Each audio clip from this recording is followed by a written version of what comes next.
내가 이득을 볼 확률이 높은 그런 시점인 것 같다, 아니다, 뭐 이런 거를 좀 판단할 수 있지 않을까, 뭐 이런 기대를 한번 해봅니다.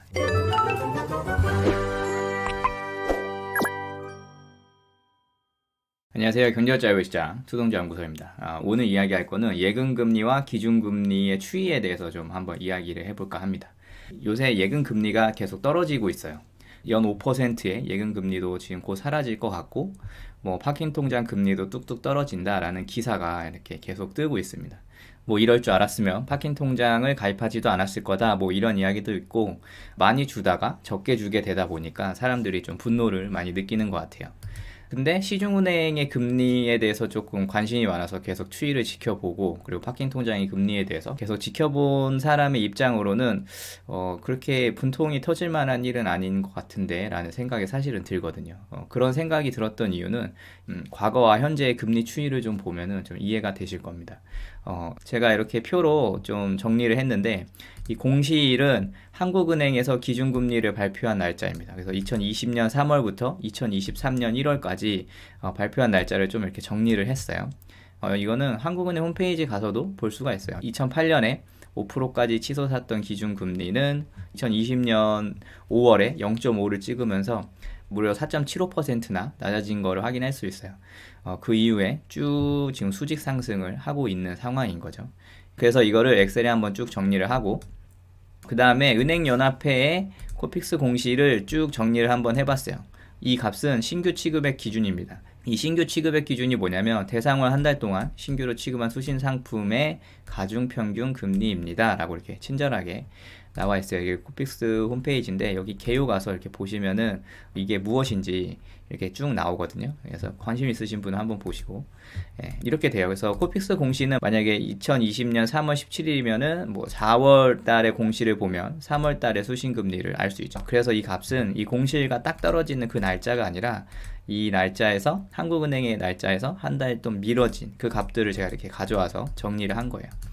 그리고 세 번째는 시중은행의 금리를 가져왔습니다. 국민은행으로 했다가, 국민은행은 아무래도 평균보다 조금 낮을 수 있어요. 가장 큰 은행이기 때문에 좀 낮아서 그나마 좀 금리를 잘 주는 우리은행이나 뭐 기업은행이나 뭐 이런 거를 기준으로 삼아야겠다 싶어서 우리은행의 정기예금 이율을 이렇게 쫙 정리를 또 했어요. 우리은행 홈페이지를 가보면은 조회 기준을 바꿔가면서 예금의 금리를 알 수 있습니다. 그래서 이렇게 갖고 왔어요. 그 다음에 저축은행의 금리도 이렇게 쭉 가져왔죠. 저축은행 소비자 포탈에 가면은 이것도 조회일자를 선택하면서 또 가져올 수 있어요. 이렇게 가져와서 또 쭉 정리하고, 그 다음에 파킹통장 금리 정리하고, 파킹통장은 제가 한 작년 5월, 6월부터 이렇게 쭉 해와서 제 자료 더하기 이제 구글링을 통해서 이 날짜에 맞는 파킹통장 순위를 다 하나하나 검색해가지고 이렇게 가져왔어요. 제가 2019년 초부터 파킹통장을 썼던 것 같은데, 파킹통장이라는 이름이 처음 나온 거는 아마 2016년 정도일 거예요. 이건 어디 뭐 공식적인 자료가 아니어서 조금 그렇긴 하지만, 이렇게 뉴스를 하나하나 뒤져가지고 갖고 왔으니까 아마 거의 비슷할 거예요. 그리고 제 기억에도 거의 비슷했던 것 같아요. 그래서 이렇게 쭉 정리를 했고, 그 다음에 스프레드율을 이제 구하는 거예요. 뭐냐면은 코픽스 공시에서 기준금리를 뺀 이율, 시중은행에서 기준금리를 뺀 이율, 저축은행에서 기준금리 뺀 이율, 파킹통장에서 기준금리를 뺀 이율을 봐가지고 스프레드율을 봐서 이게 지금 기준금리에 따라서 이 차이를 계속 유지를 잘 하고 있나, 이거를 지금 보려고 제가 스프레드를 이렇게 좀 구했습니다. 그래서 이 값을 갖고 좀 차트를 봐야겠죠. 차트를 보면은 이렇게 돼요. 기준금리와 은행금리의 추이는 이런 식이 됩니다. 2020년 3월부터 2023년 1월까지 기준금리가 이렇게 쭉 밑에서부터 갑자기 급상승한 거를 볼 수 있어요. 코픽스도 기준금리와 적당한 거리를 유지하면서 이렇게 쭉 올라가는 거를 볼 수가 있겠죠. 쭉 올라가다가 22년 10월, 작년 10월부터 이 차이가 많이 나는 거를 볼 수 있어요. 그러면서 이번 연도 1월에 좀 그 차이가 줄었죠. 그 다음에 파킹통장도 기준금리에 맞춰서 적당한 거리를 유지하면서 이렇게 계속 같이 올라가고 있는 상황입니다. 근데 파킹통장이 별로 유명하지 않았던 2020년에는 이 거리가 굉장히 큰 거를 볼 수 있습니다. 기준금리가 0.5밖에 안 되는데 파킹통장의 금리는 1.7이었어요. 저는 이때도 사용하고 있는 중이었는데 파킹통장이 되게 유용하게 사용한 케이스였죠. 그 다음에 저축은행의 금리 추이도 기준금리에 맞춰서 적당한 거리를 유지하면서 이렇게 올라가는 걸 볼 수 있습니다. 그러면 스프레드만 이렇게 모아가지고 그래프로 한번 보면은 이런 식으로 돼요. 그러니까 저축은행은 2020년부터 2022년까지 1에서 1.5% 사이를 계속 유지를 해왔어요. 이 간격을 유지를 해오다가 2022년 1월부터 7월까지 약간 차이가 줄어드는가 싶더니 그 이후에 갑자기 엄청난 차이가 일어났습니다. 그래서 11월 24일에 2.25% 정도 기준금리와 차이를 보였고 1월에는 떨어진 거를 확인할 수가 있죠. 그리고 시중은행도 오히려 기준금리보다 더 낮게 줄 때도 있었어요. 아무래도 이때는 마이너스 금리, 그러니까 저금리 시대에 마이너스 금리 된다, 금리 안 오른다, 뭐 이런 뉴스도 되게 팽배했던 그런 시기거든요. 불과 2년도 안 된 때지만 이때 뉴스 막 뒤져보면은 그런 얘기들이 있어요. 우리나라도 일본처럼 마이너스 금리로 향할 거다, 뭐 이런 식으로 기사가 나오고 막 그랬었습니다. 그러다가 2022년 5월을 기점으로 차이가 또 벌어지기 시작했죠. 그래서 시중은행도 11월에 피크를 치는 거를 확인할 수 있어요. 그러다가 지금은 굉장히 많이 떨어졌죠.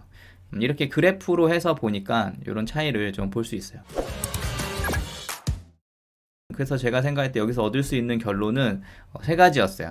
기준금리와 저축은행의 스프레드가 2%나 차이가 났던 작년 22년 11월이 고금리의 기대감이 가장 크게 달했던 순간이라고 이렇게 생각이 듭니다. 그래서 이때 더 금리가 더 올라갈 거다 이렇게 생각이 드니까 저축은행에서 금리 차이가 이렇게 올라갔는데 막상 자이언트 스텝이나 뭐 이런 것들이 나오지 않고 약간 금리가 올라가긴 올라가지만 그 속도가 늦춰지는 게 보이니까 이렇게 쭉 내려간 걸로 이렇게 보입니다. 그리고 두 번째는 현재 저축은행의 스프레드는 1.68% 수준입니다. 하지만 지난 2년간 정상적인 차이는 1에서 1.5% 사이였다는 거, 그거를 이렇게 확인할 수 있었고, 세 번째는 저금리 때 등장한 파킹통장과 기준금리의 차이는 1% 이상을 유지했었지만 이 녹색이 파킹통장인데 1%대의 차이를 쭉 유지를 했지만 기준금리가 올라오고 나서 그 차이가 0.6으로 줄어든 거를 확인할 수 있었습니다.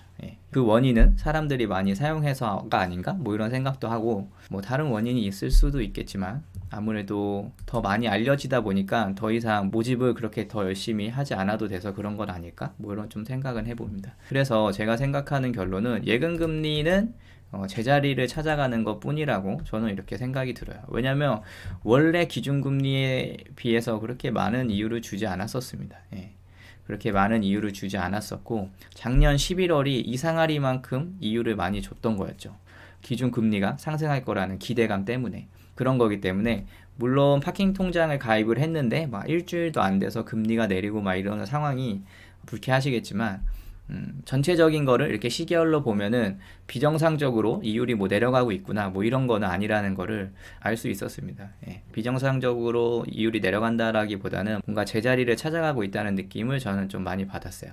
그래서 이제 2월 23일에도 통화정책 방향 결정 회의가 있으니까 이때 또 금리가 어떻게 오를지 떨어질지가 이제 주목이 되는데, 지금 미국과 금리 차이가 있어서 뭐 아마 좀 오르긴 오르겠죠. 만약에 뭐 동결시키거나 아니면 오르거나 그렇게 하게 되면은 여기다가 값을 넣어보면은 스프레드가 어느 정도 어떻게 된다, 그리고 추이가 어떻게 된다, 이런 거를 좀 보면서 작년 11월처럼 지금이 뭔가 비정상적으로 높아서 내가 이득을 볼 확률이 높은 그런 시점인 것 같다, 아니다, 뭐 이런 거를 좀 판단할 수 있지 않을까, 뭐 이런 기대를 한번 해봅니다. 그래서 오늘은 예금금리와 기준금리의 추이에 대해서 알아보고 이런 값들을 어디서 갖고 왔는지 이런 얘기를 한번 해봤습니다. 오늘 영상은 여기까지 할게요. 영상이 도움이 되셨다면 좋아요, 구독하기, 알림 설정 부탁드리겠습니다. 감사합니다.